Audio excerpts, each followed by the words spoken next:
Unlocking the present perfect tense in English. Hello, language learners. Welcome back to our series on English grammar fundamentals. Today, we are going to dive into a fascinating part of English grammar, the present perfect tense. It might seem complex at first, but don't worry, we're here to simplify it for you. So, let's get started. The present perfect tense is a unique aspect of English grammar. It connects the past and the present. We use it when we want to talk about actions that started in the past and continue in the present, or actions completed in the past that have relevance or connection to the present moment. The structure is quite simple. Subject plus have, has plus past participle of the verb. Examples. I have lived in New York for 3 years. Continuing action. She has finished her homework. Completed action with present relevance. There are a few key situations where you'll want to use the present perfect tense. 1. Action started in the past and continuing to the present.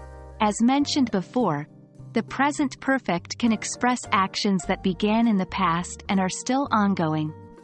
For example, we have known each other since high school. 2.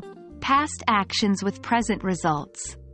If something happened in the past but is important at the moment of speaking, use the present perfect. For example, I have lost my keys, implies that you still can't find your keys right now. 3. Life experiences.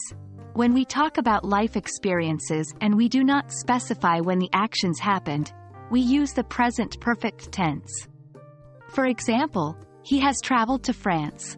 We don't know when, but at some point in his life, he traveled to France.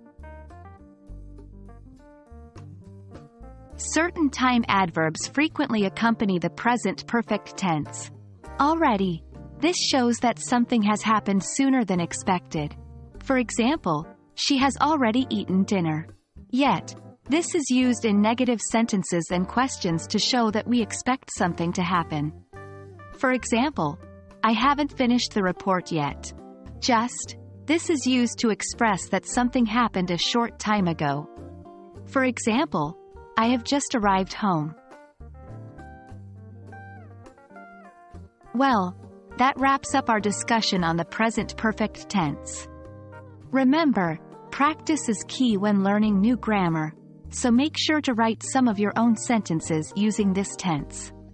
The present perfect can be tricky, but with a little patience and persistence, you'll master it in no time. Thank you for watching, and keep exploring the beauty of English grammar with us.